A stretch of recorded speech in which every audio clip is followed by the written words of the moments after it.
what you want, when you want it, where you want it. This is The Mesh. U.S. Health Advisors wants you to know your health coverage does not have to be complicated. If you aren't happy with your insurance plan, there are unlimited and comprehensive medical plan options available to you right now. U.S. Health Advisors offers solutions which can't be found anywhere else.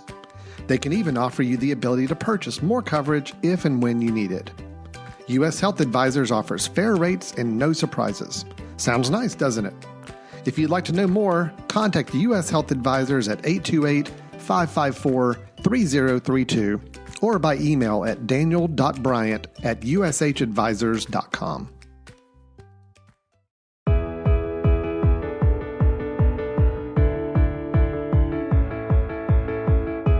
Welcome to the FOREcast. We are your connection to the who's who in the game of golf. We hope to make you laugh and learn and grow your golf IQ. I'm your host, Allen Burton, Director of Instruction for the Allen Burton Golf Academy at Lake Hickory Country Club in Hickory, North Carolina. I'd like to thank our listeners for tuning in. You can find us on themesh.tv and all your favorite podcast platforms such as Apple iTunes, Spotify, Stitcher Radio, iHeartRadio, and Google Play. Be sure to check out all the other shows on themesh.tv. We've got a great selection of podcasts, no matter what your interest. Hey, if you're interested in being an advertiser, please send us a message. You can reach us at info@themesh.tv. For more information, go to themesh.tv/advertise. And we look forward to hearing from all the potential advertisers if you'd like to reach that target audience. Hey, look, I am so excited. I'm joined this morning by one of my good buddies and a great golf instructor down in Charleston, South Carolina area. Please welcome this morning Mr. Brandon Ray to the show. Hey, Brandon, thanks for joining us, man. Hey, Alan, thanks for having me. It's raining here this morning, so it's a great morning to do a podcast and get this rain out of here and teach this afternoon. Well, that's fantastic, man. I tell you, I've been a fan of yours a long time. I know we've met several years ago at different coach-teacher functions, and I've always watched you through social media. I've never been on your lesson tee, but I look forward to coming down sometime soon and checking out what you're doing there in person. I know there's some great things going on under your constructed swing shack, I think you call it, that you put up in 2016 down there. And I'm very envious of your indoor and covered teaching bay, my friend. I'm fascinated. Tell us some more about what you did to create that space. Yeah, it's actually a huge accomplishment for me. I think as every teacher, I've been at Patriots Point for 10 years now teaching. And, you know, about 5 years in, I just started going, I'm losing a lot of business to the weather. And the opportunity to build a teaching center here, it's just one bay, but it allows me to keep teaching on days like today in the rain. It displays my technology better. I use video and flight scope radar in every lesson. The building is lined up directly down a target line, so we're accurately measuring every swing the student takes. We do fittings and club repair here as well. And I've had staff work for me as well, and so it creates an office space where we can get everything done and stay organized for junior golf and lessons. But it's just it's been a great facility. I've had a lot of guys ask about it in the business, and I've even had it copied. A company out of Canada started copying and selling a similar version of it. So smart. I think that is a huge compliment that we must have done something right on our first try of building it here. Well, I think you've done a great job there creating a space to teach. I know as an instructor myself, I've been in situations where I had nothing in the way of an indoor or covered opportunity. And you're right, the weather is a huge factor here. And probably most anywhere you are, there's going to be times in the year where you're just going to fight that weather.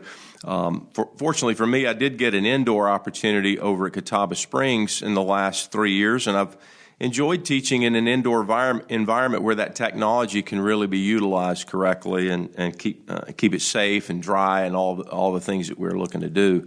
So that's fantastic. I know you've got a lot of influences, man. I was looking across this list of folks that you've worked with. We need to mention a few of them.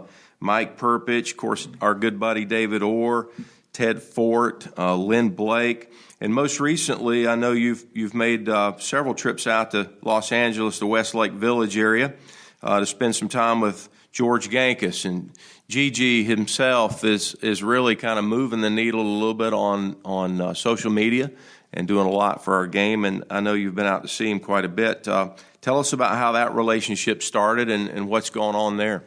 Yeah, so teaching, I had two issues that all my students were struggling with several years ago. I shouldn't say all of them, but it was the two issues that I would go home at night and it would bother me, that I was looking for ways to solve these issues faster. And the two issues were, I wanted to get my players more turned through impact. I wanted to get them to rotate their bodies better. Mm-hmm. And when they didn't rotate their bodies, I noticed that they would early extend, as we call it in the golf business, or right. for everybody else, they would just stand up through impact.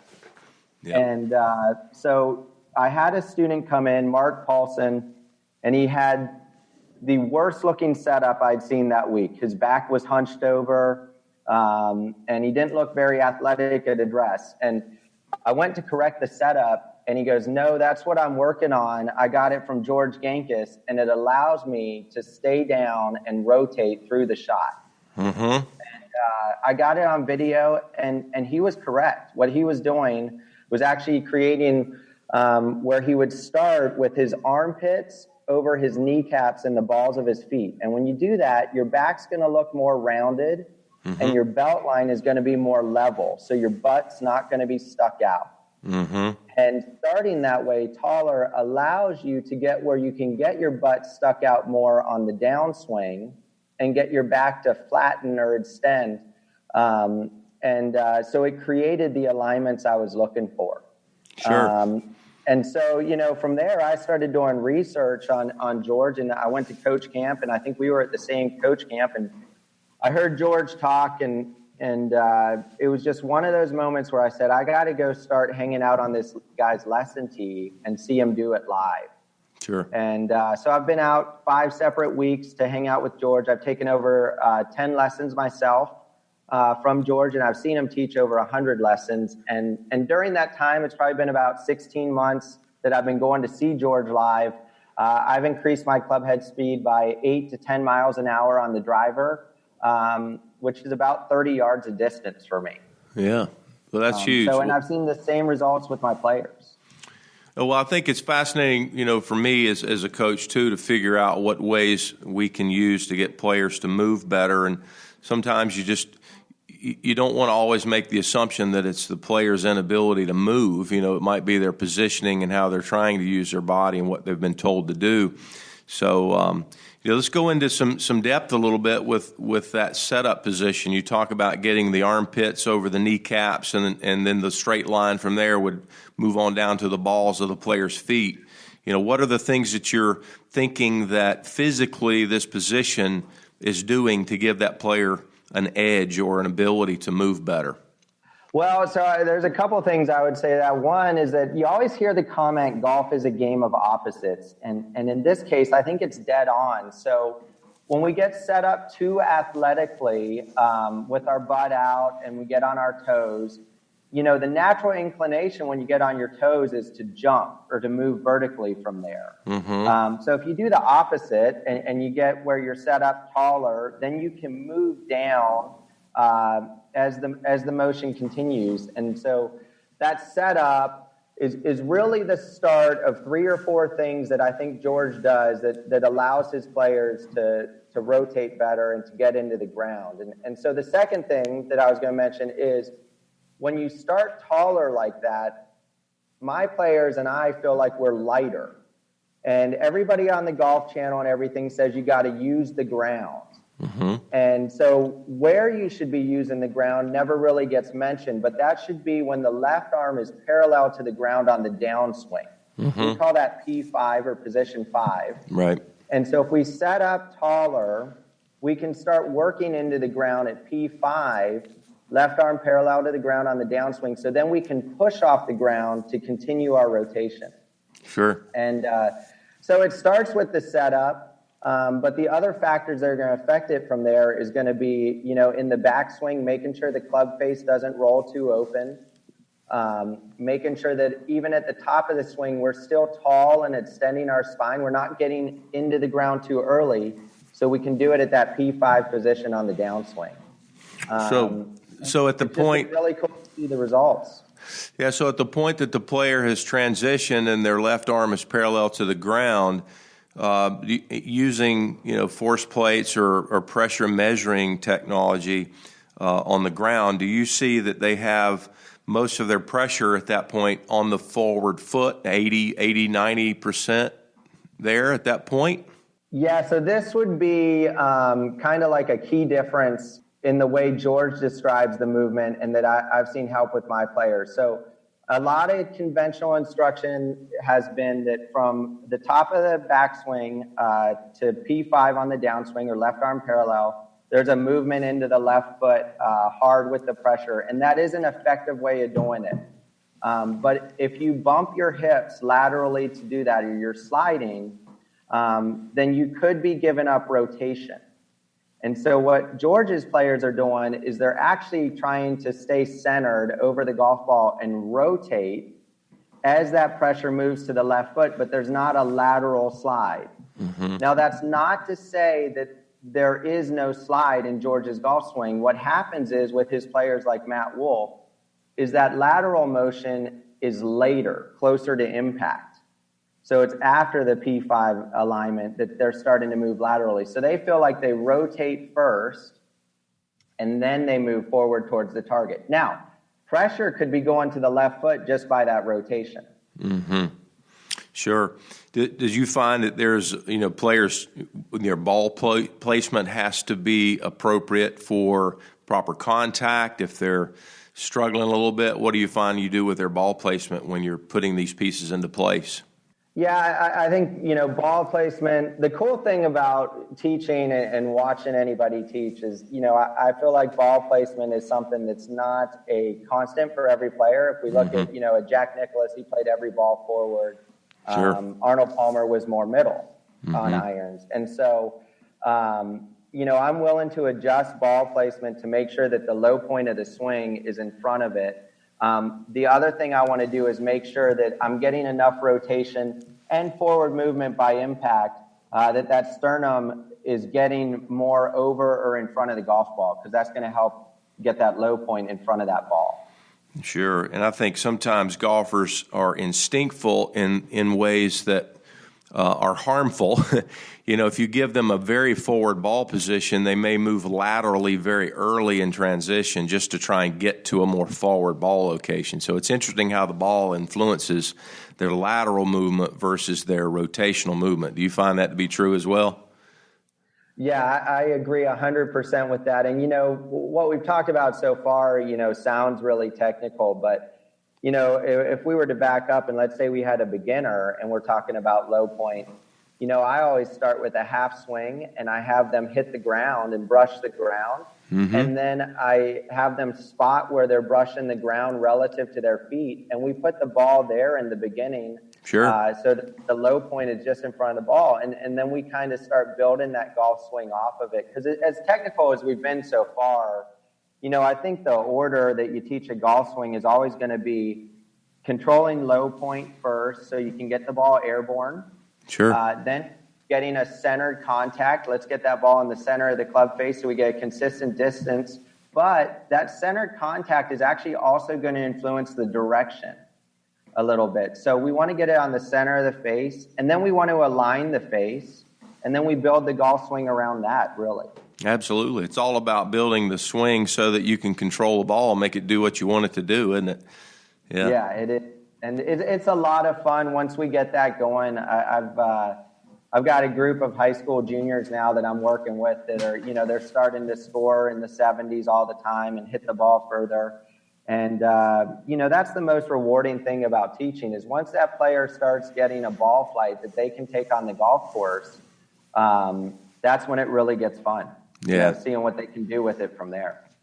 Well, you've also got a great reputation of taking some young, talented coaches and teachers and giving them an opportunity to flourish. And, we should mention, you've had several of young guys work for you, have now gone on to do other things. Talk a little bit about your work there and your mentorship with some of these young pros. Yeah. So I've had 2 guys work for me over the years full-time, and then I've had a lot of guys work part-time. helping with mainly the junior program, but they do go into teaching adult lessons as well. Sure. Stephen Danino was my first full-time instructor.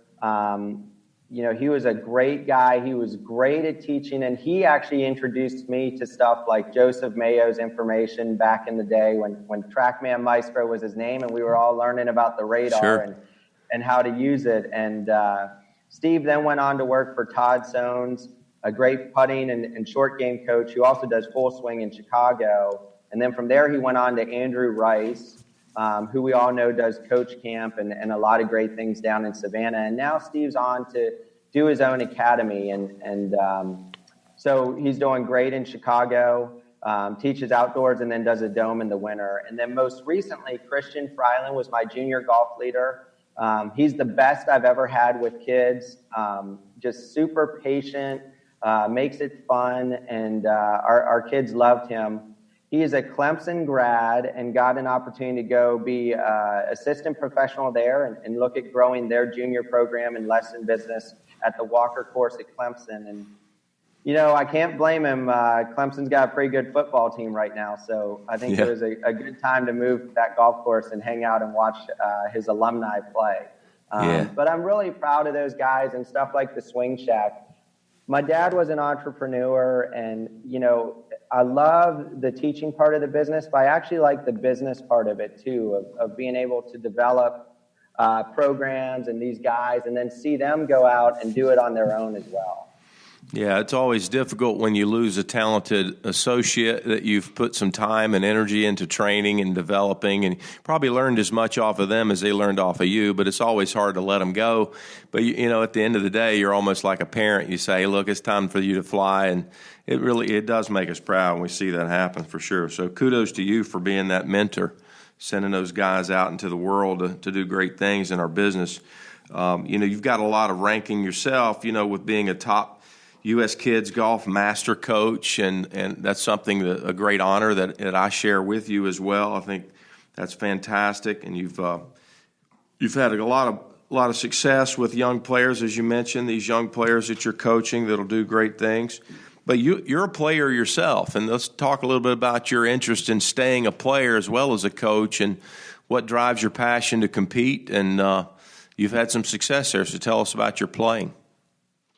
Yeah, one of the things I always like to advertise, which is probably one of my biggest weaknesses, is advertising. I don't like to, throw those accolades out all the time and everything. But one of the things I do like to advertise is I play over 100 rounds of golf every year. I have a very forgiving wife that allows me to play golf and teach, 5, 6, 7, 8 lessons a day. Which doesn't leave much time at home, so I catch up when I can. But the reason that playing is so important to me is, number one, I love it. I still love, trying to figure out what swing I can take to the golf course and score with, and what short game ideas really work on the golf course.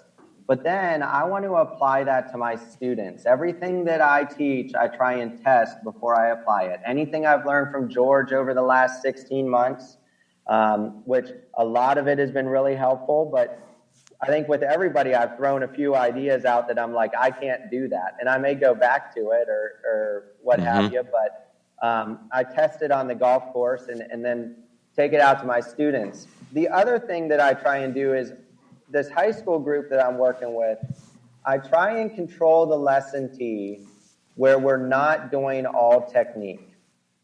A great example is my lessons are sold in 4-packs for locals here in Charleston a lot of times. In that 4-pack, if I get a kid that's doing what we're working on, let's say 2 lessons in, I have an agenda where I want to go from there, the next thing I want to work on. But that doesn't mean we do it in the 3rd lesson. If they come in and they're hitting it good, like Michael Coles was the other night, I said, all right, let's take it to the golf course and let's see if you can beat me with it. And so that creates where not every lesson has to be full swing technique. Sometimes a lesson can be, let's just test it out and let's see if you can align on the golf course or if your strategy is good. Are you hitting driver on a par 4 where when you hit driver, you're putting a bunker into play. But if you hit 3-wood, you have a 9-iron in and the bunker's not in play. Sure. So there's a lot more to this thing than the technique. I think sometimes we get all caught up in the technique mainly because of the internet, and technique looks really cool on the internet. But getting into things like course strategy and the psychology, I know you've had Dr. Brett McCabe on you know, learning what we do when our bodies get nervous and how to slow down on the golf course, and those kinds of things are things that I also want to bring to my lesson tee. And so I try and make sure and do that throughout a package and not look at every lesson like we have to do technique only. Yeah, I think that's fantastic. I know for myself as well, I found way more productive if we can get players to, you know, survive in the jungle as opposed to, you know, live out their life in a cage. You know, as a golfer, the driving range is kind of like a controlled environment, kind of like a cage. It doesn't really ask for change much, and certainly on the golf course, we're going to be dealing with a lot of variation. So I take players out there all the time, and I found that to be way more effective in helping them actually play. So by you being a player, you understand that, you know, and getting under the gun in a tournament, you understand what it feels like to have to make a 6-footer to you know, keep the round going, and I think that's fantastic. I have not played a lot myself, unfortunately. 7 to 10 rounds a year is about the most for me. I got to go to Ireland and play 8 rounds of golf this year, so it was a lot of fun to play, but I find it difficult. I'm not a member of the PGA, so I don't get to play in the section events, and as a professional, it's hard to find professional events you can play in that are, you know, reasonable price. So I just stick to the lesson tee and the coaching, and I'm fine with that. But kudos to you for being young and dedicated to playing. Now, you've got some responsibilities at home. I see you have 3 daughters, and one of which is a 9-month-old. Am I reading that correctly? Yeah, we've got a full house, all girls. So you're outnumbered, you know, dude. Yeah, you know, I it's a lot of fun at the house, and they're great to come home to every day after teaching. I always tell people, you know, I've been approached by some students, they're in the financial world, and they ask me about retirement and stuff, and I always say, well, I don't know many golf pros that actually retire because the job's so fun. But right now, I think my goal in teaching is figuring out a barn or something to buy to hold all these weddings that I got to pay for. But they're a blast to hang out with, and you know, some of them will get into golf. You know, all those golf parents. I know your son played collegiately and is caddying now, and that's such a tough balance. Is trying not to push it on them and just expose them to it. And I think you did a great job in that. I got to meet him up here the other day, and he was a super nice young man, and hopefully I'll see him more around as he's in this area. Well, good. I appreciate you saying that. Yeah, he's a good kid. He's working hard, trying to find his way, and yeah, you're right. Pushing it on them is never going to create the results you hope for, and you just want to give them an opportunity, and that's pretty much what I did. I was teaching a lot. My son was always around, and if he wanted balls to hit on the range, he had them, and you know, so the opportunity was always there. You know, so I hope they appreciate that opportunity and take advantage of it. But you're right; you don't push it on them. So tell us a little bit about your wife. She's, I'm assuming, probably an incredible mother, to be a mother of 3, and then counting you, be 4. So she's taking care of a lot there. Does she play the game of golf herself? Yeah, so Caroline played high school golf in Texas, and then she had the opportunity to walk on at Oklahoma State. Wow. And upon getting to school, decided that she wanted to focus more on her major, which was interior design. And so she just played at Karsten and actually hung around with a lot of the guys on the team at that time. You know, so she's got a great golf background. She doesn't play as much anymore. In fact, we're looking at ways to get her back into the game as the girls get older. But, you know, she can still hit it. We went to Stream Song a year ago, and by the 3rd round, she was playing really good golf. And just getting the bug back. So it's just finding the way to do that. It's like anybody, you know, when you have these students that come and you're teaching all the time, you realize that they're just trying to balance the time to get in some golf. Right. And one of the things I always harp when we're looking at that is we got to look at how we practice. You know, currently in practice is looked at, let's go buy 100 balls, and if we hit 100 balls, we're going to get better. And it's not aerobic. You're not building up any endurance hitting 100 balls. What the goal should be is to get 30 balls, hop out of the car, and can I hit 3 good 9-irons in a row, 3 good 7-irons in a row, 3 good 5-irons in a row, 3 good drivers in a row, and I've got 7 balls left. I hit 23 balls. I'm going to hop in the car, I'm going to go home, and then I'm going to try and do it again tomorrow. But that's more like golf. We're going to hit a shot off the tee box. We're going to go look for our competitor's ball, hopefully not ours. And that's going to create some time and space. And then we got to be able to get in a routine that allows us to hit a good shot again. Sure. So it's really trying to solve that problem. You know, everybody says, hey, I hit it great on the range. Well, anybody can hit 27 irons in a row and start getting in a groove, but finding the routine that allows us to do it. Right.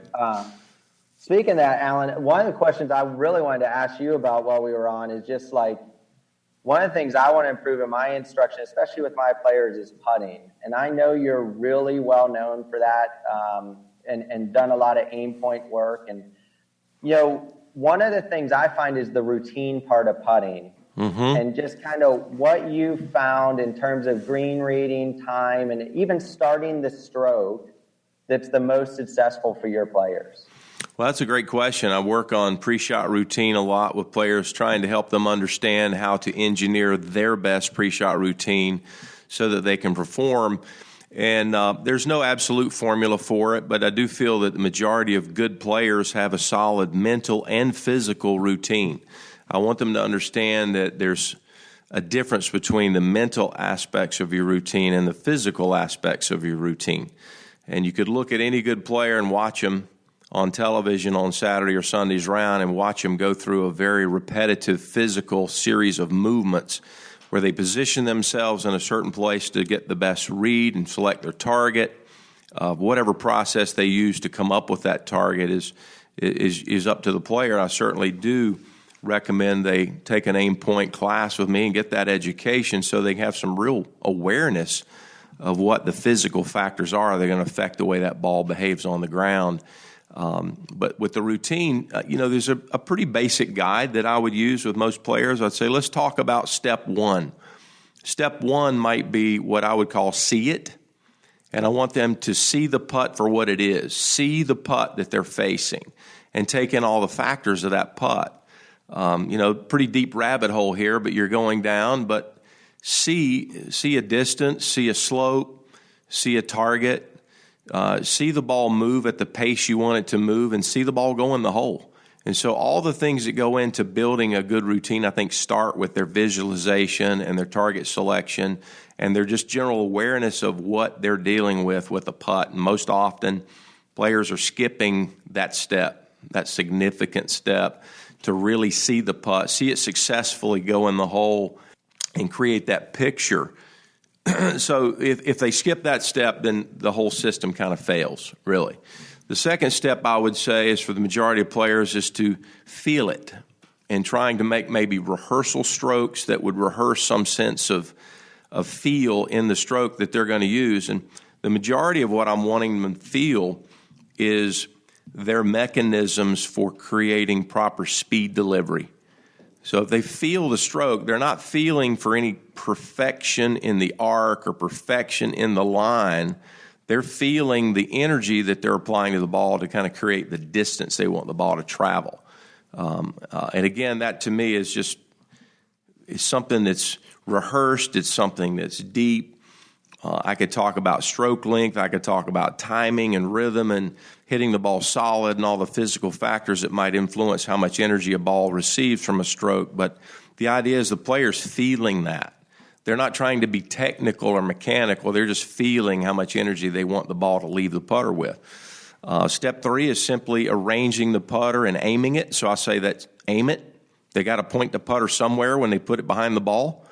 And hopefully they're pointing it in the direction they want to start the putt, not some other direction and then change with their stroke. But the reality is some players do. They aim their putter slightly to the right.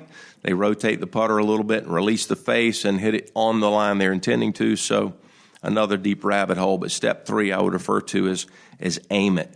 And step 4 is do it or trust it. However you like to say that, you're just going to hit the putt that you've visualized and felt. And so to me, those steps kind of give you a guide to build your physical and mental routine. At the end of the day, you're hitting a putt on a direction with an energy. So it's line and speed. And you have to come to those two decisions very organically, naturally, without a whole lot of technical thought going on. And that's what the routine's designed to do, is get a player to make those decisions. Here's my line. Here's my speed. Here's my line. Here's my speed. As they hit the putt, that's really what it boils down to. So if a routine can do that and get the player in their best performance, then it's a successful routine. But those are some thoughts I have about putting routines. I always find as a player, I mean, I think those are like so dead on, and that's the area of the game I'm always trying to improve the most in my own game. But I find that the days I putt really well, my timing feels really good.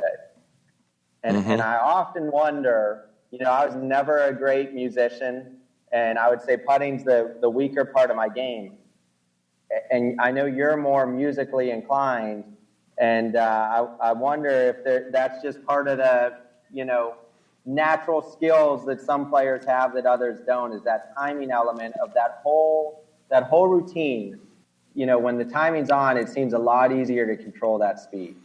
Well, I'd agree, and I think it certainly doesn't hurt to have a background in music or an understanding of timing and rhythm. It's been certainly an asset to me. I think it helps me with putting and so forth. But I think it can be taught. It certainly can't be overlooked, and the attempt to teach it is not always easy to get it into some players' heads. And some players are going to struggle more with that timing element. But the basis of it, I think, when they walk across the ground from point A to point B, you can discover that they have some natural timing to their cadence, even their walk.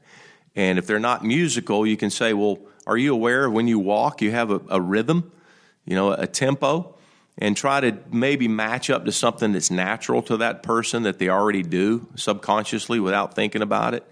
So I might look to their cadence a little bit to try and help them find a natural rhythm they can repeat.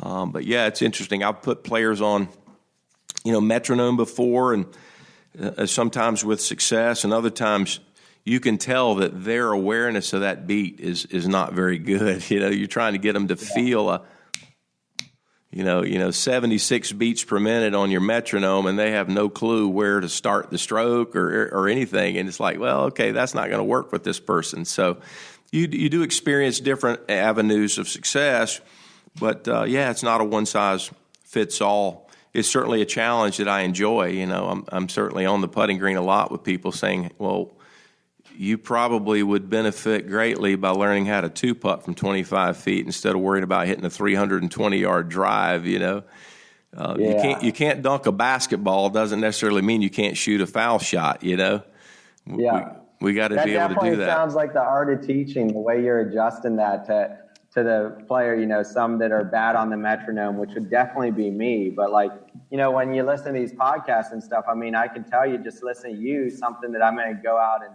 try and pay a little closer attention to is how I walk around the green and that cadence when I'm playing well, or even when I'm playing bad, to see if I can notice the difference between the two. Yeah. I listen to these podcasts all the time. There's a lot of great golf ones out there, and it's like you're just trying to get, a few nuggets that can help you as a player.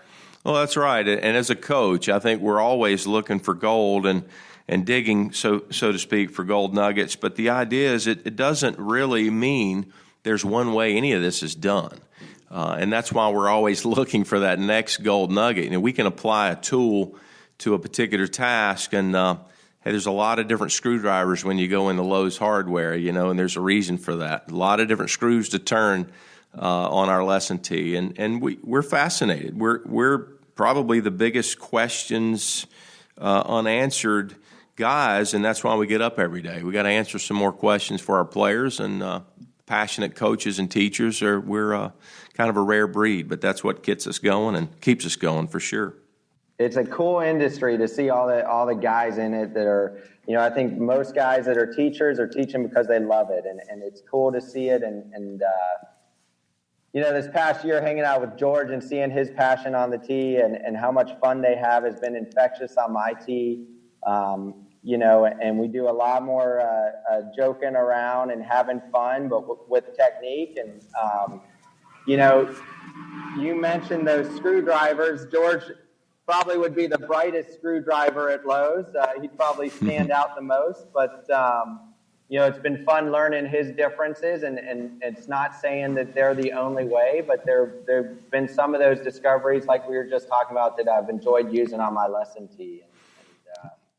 So I think we just keep searching as teachers for, I don't know who the next person or thing I'll be looking at to see what they're doing differently, but I know there will be one, and we keep searching to find the answers. Well, I think you're on it. I think it's an evolution, if you will. I know my teaching, much like yours, has changed over the years, and we just keep changing our techniques to try and give our players the best we can give them. I always tell my students to say it's best to be a learner, and I hold up the signal L, with my thumb and first finger shaped like an L, and I say that doesn't stand for loser, it stands for learner. And I said, I'm a listener as well, so I hold up my other hand in a backwards fashion to show two L's, and I put those two things together, and it creates a W, kind of like this. I say, you got to listen, you got to learn, and you become a winner if you stay on that course of learning. So kind of a signal that I use to let people know I'm a student of the game. That's why I feel like I have things to share, and want to continue that. So one of the things that I would like to do is go into a little bit more before we wrap things up, go into some things that you've learned that will help students, gain some distance. I know you said you've gained some club head speed and some distance as a result. What are we looking for to create that additional club head speed? I know solid contact transfers that energy to the ball, but there are players that have very low club head speeds, and they need to learn how to create some additional speed. So give us some gold there. Yeah, so I think the big thing is just getting more shallow. If we can get the angle into the golf ball to be flatter, what we're going to do is we're going to reduce backspin. And essentially, backspin is going to kill a lot of our distance. So I look at a number called vertical swing plane. But if you were to take video and draw a line on the club shaft of your golf club from a down-the-line video, so you draw an angled line right up the shaft, basically, the closer the club travels down that angled line, the more shallow it's coming in. And you're going to have less backspin. So if you get a centered strike and you get it to come in shallower, you're going to hit it further. Now, from there, to get it to go further, we would have to increase speed. And so one of the things that we want to do to increase speed is we want to get the body rotating. So when I get players to the top of the backswing, we do a drill called a freezer where we have them stop there at the top of the backswing, and then we have them feel like they turn their body. And when I say turn the body, I mean the whole body. Sternum and belt buckle, or shirt buttons and belt buckle, turn towards the target. But as they do that, they feel like they don't pull down on the grip of the club. So they feel like the club stays up. Because if I pull down on the handle and I get the club moving down, I'm never going to be able to turn my body in front of that club or get more rotation. The club's already getting to the golf ball. If I can get that rotation started, my hands and arms and my lateral shift all end up contributing a little bit at the end of that swing or near impact anyways. So all I have to do is get turning early and get the angle of attack to be shallower to get it flatter on the downswing. And that'll get us more distance. It's really cool when you see it live in person. Yeah, I'm fascinated with that concept because if I get a lot of my players turning early from the top, the tendency is to see that hand path go out and that club come from the outside. So how do you compete with that and get the hands to travel, better in that transition? Yeah, so the key there is creating enough depth in the backswing to be able to rotate.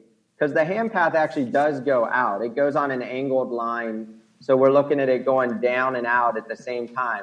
But you're right. If you didn't have enough depth, which a way of describing depth would be if we had video and I took the club to the top of the backswing, and I drew a straight line down from where the end of the grip is, the butt end of the grip. That line needs to fall near the heel of my shoes. Mm-hmm. Now I have enough depth so that when I start rotating, the club won't get thrown over the top. Gotcha. It'll actually come down plane. The other thing that's going to help that is at that top of the backswing, if I've set up properly, armpits, kneecaps, balls of feet, and I've extended my spine to the top, I'm taller. When I rotate, my body should be lowering into the ground. Mm-hmm. And that lowering of the body into the ground is going to give enough of the down element as the club handle goes out that it's still going to be shallow. But if you do it from narrow, like if we took a Brooks Koepka and told him to just turn from the top, he would be in a lot of trouble. Got you. But Brooks Koepka is strong enough to where I would say he's giving up some distance for accuracy with a little bit of a spinny ball flight. Him and Rory McIlroy are kind of pretty opposite golf swings, and it just goes to show there's more than one way to do it. Oh, yeah. For the average guy, though, increasing distance by getting them on a flatter plane and getting them rotating their body, I've seen be real successful. Those high school kids I always go back and mention, I've got them up around 114 is the average for those three players I work with, and we want to be at 120 by senior year. Wow. Those are great goals, and seeing that club head speed increase is obviously the proof in the pudding, so to speak, and for yourself as well. So good job. Yeah, I think that's what we need to understand. If we're doing something to get, deeper hands, that gives us the space that we need to make that rotation, bring the club on the proper shallow approach. And that's an understanding. That's what I wanted you to explain for people out there trying to understand this approach and why it works. So. Yeah, one of those things with the reason we got to get back to deeper hands to get shallow too is one of the things that has helped my students is we're moving away from restricting motion.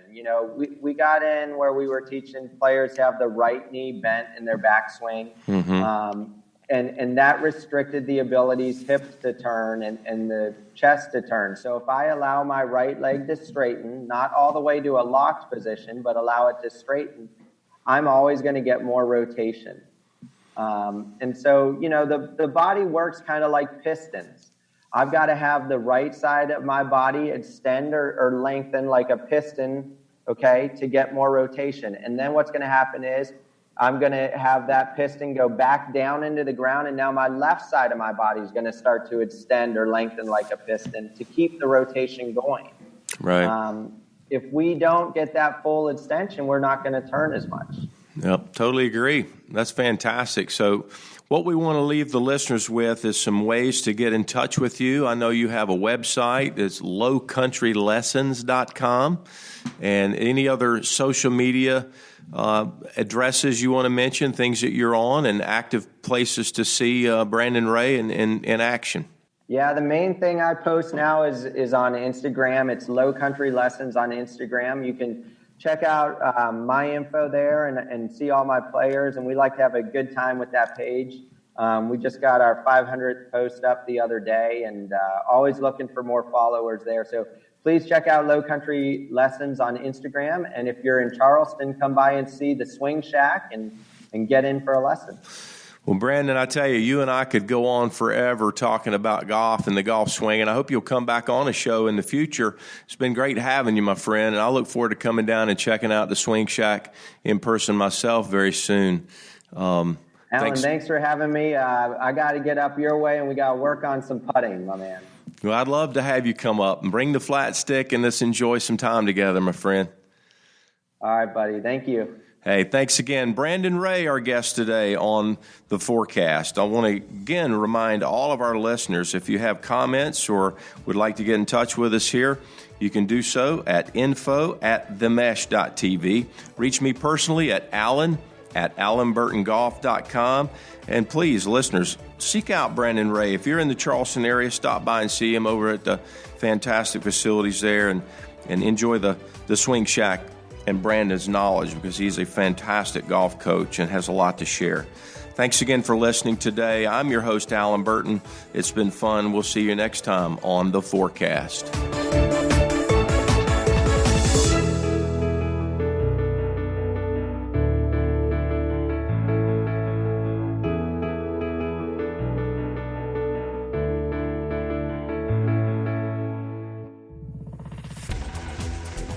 You've been listening to The Mesh, an online media network of shows and programs ranging from business to arts, sports to entertainment, music to community. All programs are available on the website as well as through iTunes and YouTube. Check us out online at themesh.tv. Discover other network shows and give us feedback on what you just heard.